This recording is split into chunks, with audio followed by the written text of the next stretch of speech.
વંદે માતરમ વિદ્યાર્થી મિત્રો, આજે આપણે પ્રકરણ નંબર 2 જૈવિક વર્ગીકરણ, જેમાં આજનો આપણો ટોપિક છે વનસ્પતિ સૃષ્ટિ.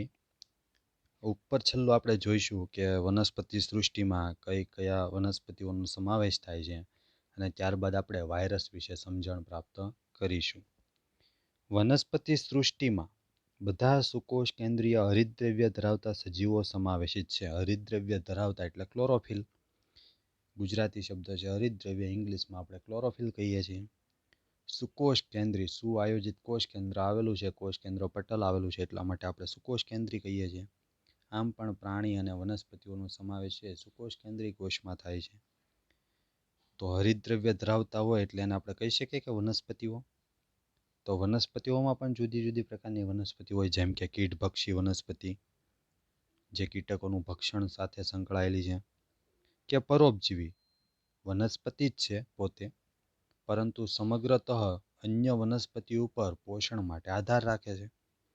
જેવા ખૂબ જ ઓછા સભ્યો આંશિક રીતે વિષમપોષી છે, એટલે કે પોતાની જાતે પોતાનો ખોરાક બનાવતા નથી. અર્કજ્વર તથા વિનસનો મક્ષિપાશ કીટભક્ષી વનસ્પતિઓના ઉદાહરણ છે. વિદ્યાર્થી મિત્રો, આ બધી વનસ્પતિઓ કેવી છે? તો કે કીટકોનું ભક્ષણ કરી જાય છે.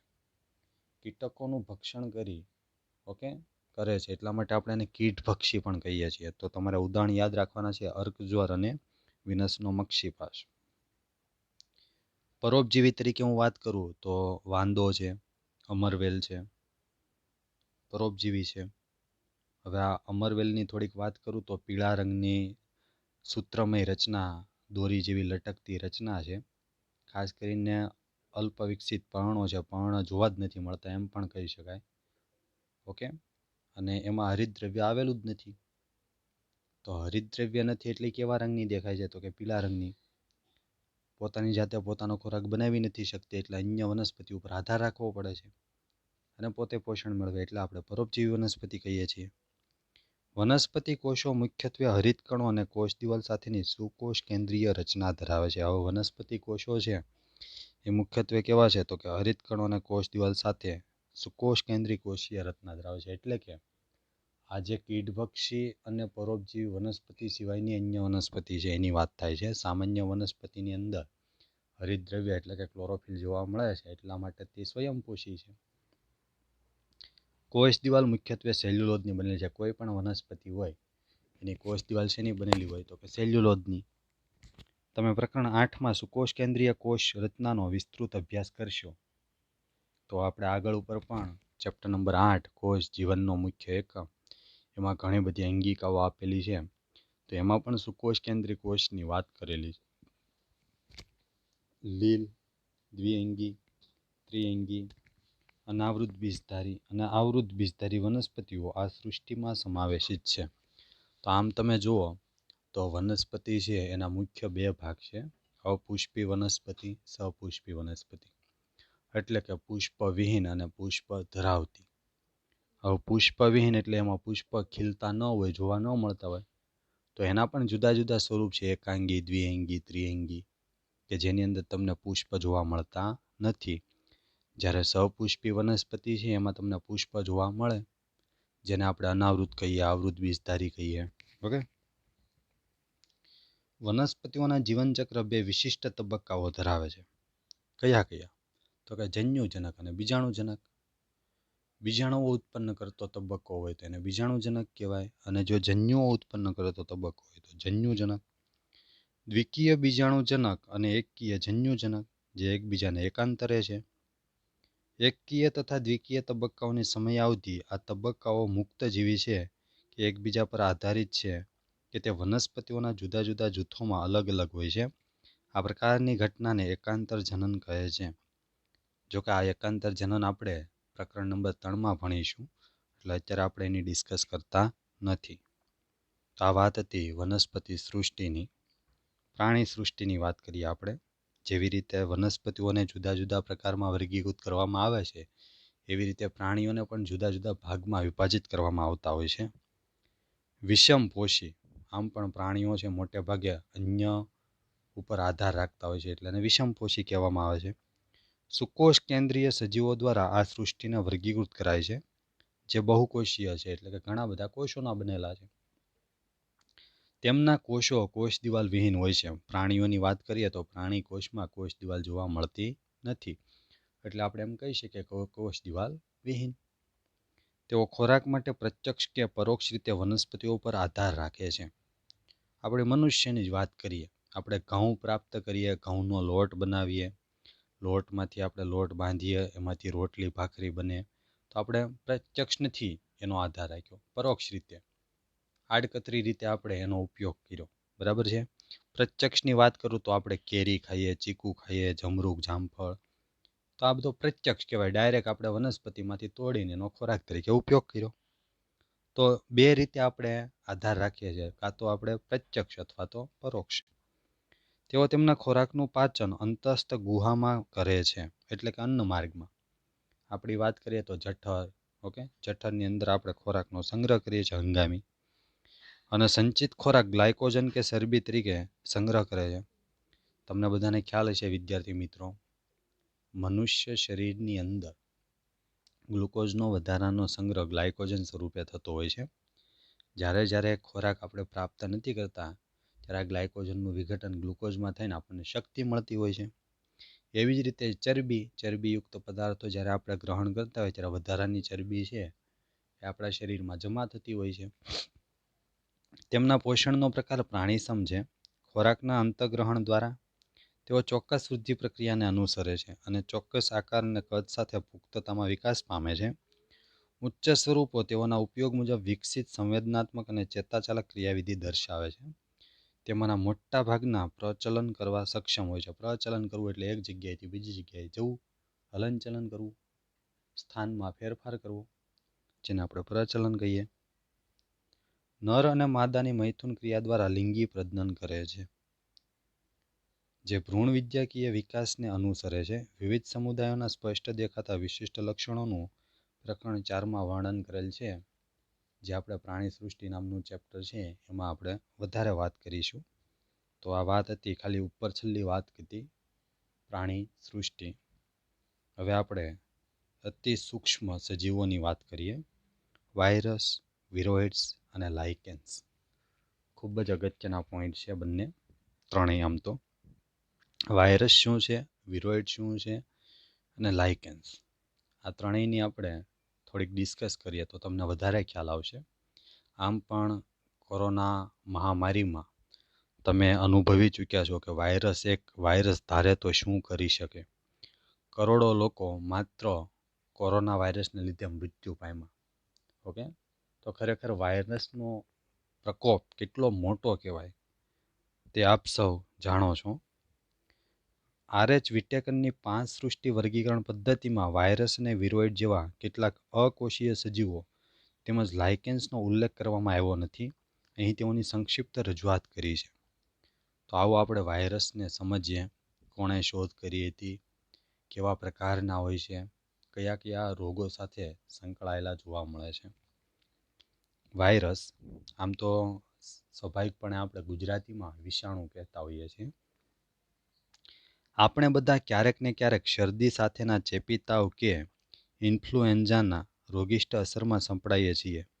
શું તમે જાણો છો કે વાયરસ આપણા પર કેવી અસર ધરાવી શકે? ભલે આપણે તેના સંસર્ગમાં આવતા નથી, તેમ છતાં પણ આપણને તેની અસર થાય છે. તેઓ સાચા અર્થમાં જીવન ધરાવતા નથી, તેથી આપણે વાયરસને વર્ગીકરણમાં શોધી શકતા નથી. આપણે એવા સજીવોને જીવંત કોષો તરીકે સમજીએ છીએ કે જેઓ કોષરસ ના ધરાવતા હોય. વાયરસ કેવા છે તો કે અકોષીય, એટલે કે કોષ રચના ધરાવતા નથી તેવા સજીવો છે. જેઓ જીવંત કોષની બહાર કેવા છે તો કે નિષ્ક્રિય, એટલે કે જીવંત કોષની બહાર હોય ત્યારે એ નિષ્ક્રિય હોય છે, પરંતુ જીવંત કોષની અંદર દાખલ થાય એટલે કેવા થાય છે, સક્રિય બને છે. પોતે સ્ફટિકમય રચના ધરાવે છે. જુદા જુદા જૂથમાં વર્ગીકૃત કરવામાં આવ્યા. એકવાર તેઓ યજમાન કોષને ચેપ લગાડે ત્યારે તેઓ યજમાન કોષના વ્યવસ્થા તંત્રનો ભાગ બનતા હોય છે અને આપમેળે જ સ્વયંજનિત થઈ યજમાનને મારી નાખે છે. હું તમને કોરોના વાયરસની વાત કરું તો જેવો કોરોના વાયરસ વાતાવરણમાં હોય છે ત્યારે પોતે નિષ્ક્રિય સ્વરૂપે છે, પરંતુ જ્યારે તે મનુષ્ય દેહની અંદર દાખલ થાય છે ત્યારે તે સક્રિય બને છે અને પોતે આપણા જે માનવ શરીરના સામાન્ય કોષો છે એને નુકસાન પહોંચાડે છે અને આપણને રોગગ્રસ્ત બનાવે છે. તમે કહી શકશો કે વાયરસ સજીવ છે કે નિર્જીવ? તો ખરેખર વાતાવરણમાં હોય ત્યારે નિર્જીવ, મનુષ્ય શરીરમાં દાખલ થાય ત્યારે સજીવ. અહીંયા તમે ઉપર એના ચિત્ર જોઈ શકો છો. 2 વાયરસ આપેલા છે. એક ટોબેકો મોઝેક વાયરસ છે અને એક બેક્ટેરિયોફેજ વાયરસ છે. બંનેની તમે રચના જોઈ શકો છો.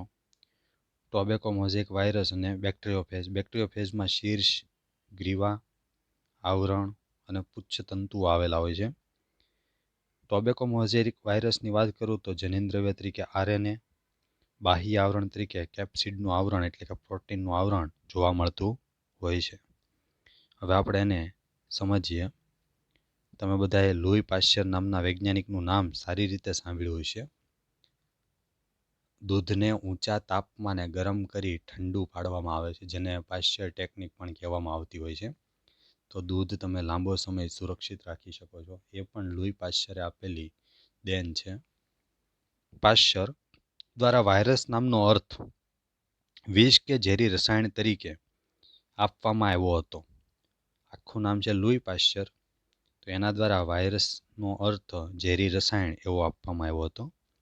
ત્યારબાદ 1892માં ડીજે ઇવાનોવ્સ્કી માં કેટલાક સૂક્ષ્મજીવોને તમાકુનો કિરમીર રોગ એટલે કે મોઝેક ડિસીઝ ઓફ ટોબેકોના રોગકારક સજીવ તરીકે ઓળખાવ્યા, જેને આપણે આજે ટોબેકો મોઝેક વાયરસ કહીએ છીએ, જે તમાકુના છોડમાં રોગ ફેલાવે છે, કિરમીર નામનો રોગ.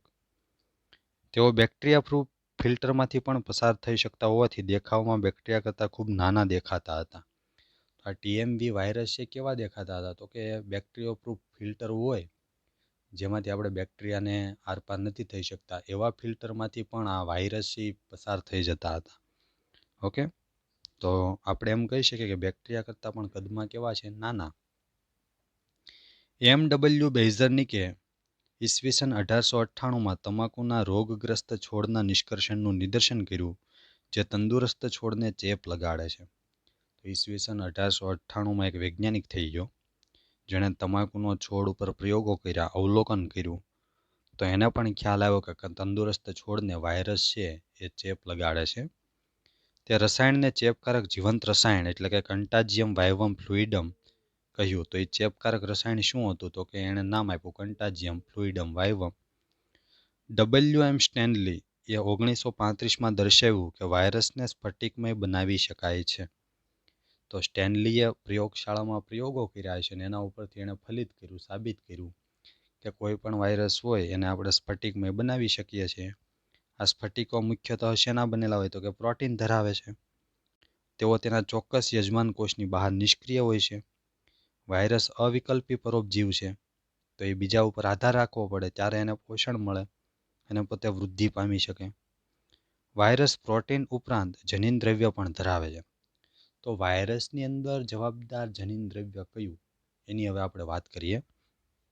તો વાયરસની અંદર જનીન દ્રવ્ય તરીકે આરએનએ અથવા ડીએનએ હોઈ શકે છે. બેમાંથી એક હોય, કાં તો એનું જનીન દ્રવ્ય ડીએનએ હોય અથવા તો આરએનએ. કોઈ પણ વાયરસમાં આરએનએ તથા ડીએનએ બંને એકસાથે હોઈ શકતા નથી, પરંતુ આપણે જો વાત કરીએ કે બંને એકસાથે હોય નહીં, કાં તો આરએનએ હશે અથવા તો ડીએનએ.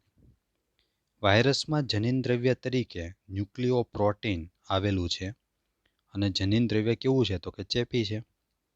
સામાન્યતઃ જે વાયરસ વનસ્પતિઓને ચેપ લગાડે છે તે એકલ શૃંખલામય આરએનએ ધરાવે છે. આપણે તમાકુના છોડની વાત કરીએ તો તમાકુમાં છોડમાં જે જોવા મળે છે ટોબેકો મોઝેક વાયરસ, એ પોતે કેવું છે? તો કે એક શૃંખલામય આરએનએનું છે. એમાં બેવડી શૃંખલા જોવા મળતી નથી અને જનીન દ્રવ્ય તરીકે આરએનએ જોવા મળે છે. અને જે વાયરસ પ્રાણીઓને ચેપ લગાડે છે, જેમ કે HIV વાયરસ, એઇડ્સ, તેઓ એકલ કે બેવડી શૃંખલામય આરએનએ અથવા બેવડી શૃંખલામય ડીએનએ ધરાવે છે. ઓકે, તો આ યાદ રાખવાનું છે. બેક્ટેરિયલ વાયરસ કે બેક્ટેરિયોફેજ વાયરસ બેક્ટેરિયાને ચેપ લગાડતા વાયરસ સામાન્ય રીતે બેવડી શૃંખલામય ડીએનએ વાયરસ છે. તો બેક્ટેરિયોફેજની અંદર આપણને જનીન દ્રવ્ય તરીકે શું જોવા મળે? તો કે બેવડું કુંતલમય ડીએનએ જોવા મળે છે. પ્રોટીન આવરણને કેપ્સિડ કહે છે. તો આપણે સામાન્ય વાયરસ જોઈએ, ટોબેકોમોઝિક વાયરસ, તો એની આસપાસ પ્રોટીનનું એક આવરણ જોવા મળે છે, જેને આપણે કેપ્સિડ કહીએ છીએ. આ કેપ્સિડ શેનું બનેલું હોય? તો કે ઘણા બધા કેપ્સોમિયર એકમનું. તો ઘણા બધા કેપ્સોમિયર જોડાઈને શું બનાવે? તો કે કેપ્સિડ. તેને કેપ્સોમિયર કહેવાતા નાના ઉપએકમોનું બનેલું છે. કેપ્સિડ એ ન્યુક્લિક એસિડને સુરક્ષિત કરે છે. કેપ્સોમિયર કુંતલમય કે બહુફલકીય ભૌમિતિક સ્વરૂપમાં ગોઠવાયેલું છે. ખાસ કરીને જુદા જુદા રોગો જેમ કે ગાલપચોળિયું, બળિયા, વિસર્પિકા એટલે કે હર્પીસ અને શરદી સાથેનો ચેપી તાવ જેવા રોગો વાયરસને કારણે થાય છે. તો તમને બધાને વિદ્યાર્થી મિત્રો થયું પણ હશે, ઘણીવાર સામાન્ય શરદી તમને અવારનવાર થતી હોય છે. રાઇનો વાયરસથી થાય છે શરદી. તો એક પ્રકારનો વાયરસ જ છે ને. ઓકે, તો જુદા જુદા રોગો છે, ગાલપચોળિયું હોય, બળિયા હોય, ઓકે, તો આ બધા વાયરસ દ્વારા થતા રોગો છે. મનુષ્યમાં એઇડ્સ, HIV નામનો virus, human immuno virus, AIDS પણ વાયરસ દ્વારા થાય છે.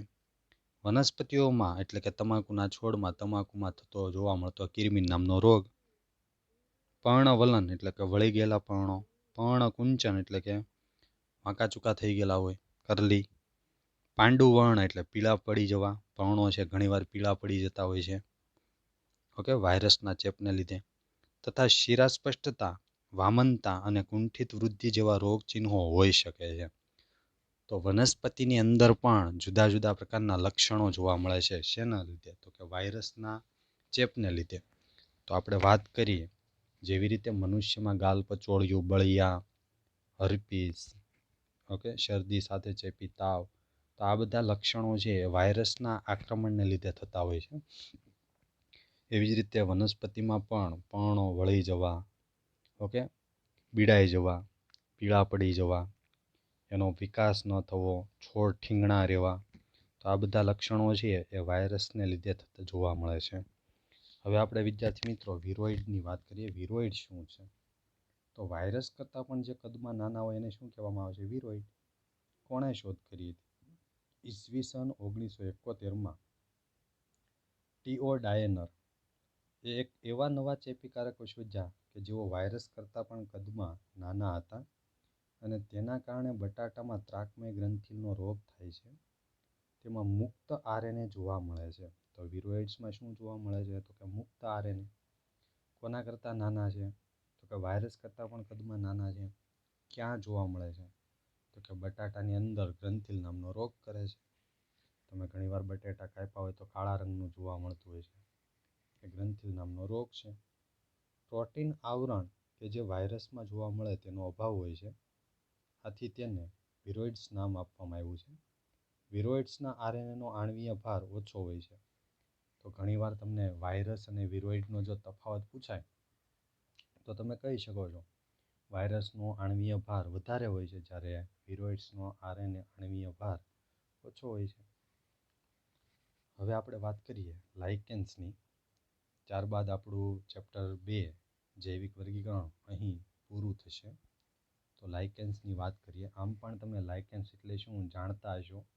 ધોરણ 10માં આવી ગયેલો નાનકડો પોઈન્ટ છે. ફરીથી આપણે રિવાઇઝ કરીએ. લાઇકેન એ સહજીવી સહવાસ એટલે કે લીલ અને ફૂગ વચ્ચેનો પરસ્પર ઉપયોગી સહવાસ છે. અહીંયા તમને ખ્યાલ આવી જ ગયો હશે કે લીલ અને ફૂગના સહવાસથી બનતી રચના, જેને આપણે લાઇકેન કહીએ છીએ. તો કામ શું કરે? તો બાયોલોજીમાં, જીવવિજ્ઞાનમાં લીલના ઘટકોને ફાયકોબાયન્ટ કહેવામાં આવતા હોય છે, જ્યારે વિદ્યાર્થી મિત્રો ફૂગના ઘટકોને માઇકોબાયન્ટ કહે છે, જેઓ અનુક્રમે સ્વયંપોષી અને વિષમપોષી છે. તો તમને ખ્યાલ તો આવી જ ગયો છે કે લીલ છે એ પોતે કેવી છે? તો કે સ્વયંપોષી, કારણ કે હરિતદ્રવ્ય બંનેમાંથી કોની અંદર છે? લીલમાં જ છે. તો જે ઘટક હરિતદ્રવ્ય ધરાવતો હોય એ પોતાની જાતે પોતાનો ખોરાક તૈયાર કરે છે. તો અહીંયા ખબર પડી ગઈ કે લીલ છે પોતાની જાતે પોતાનો ખોરાક બનાવે એટલે સ્વયંપોષી શબ્દ વાપર્યો. ફૂગ છે પોતાની જાતે પોતાનો ખોરાક બનાવી શકતી નથી, એટલા માટે વિષમપોષી. લીલ એ ફૂગ માટે ખોરાક તૈયાર કરે છે અને ફૂગ એ તેના સહવાસી માટે આશ્રય, શોષિત પોષક દ્રવ્યો તેમજ પાણી પૂરું પાડે છે. તો તમને ખ્યાલ આવી ગયો છે કે પાણી ક્યાંથી લાવતું હોય છે? જમીનમાંથી. તો જમીનમાંથી પાણી, જુદા જુદા પ્રકારના ખનિજ તત્વો શોષવાનું કામ કોણ કરે? તો કે ફૂગ. કોને આપશે? લીલને.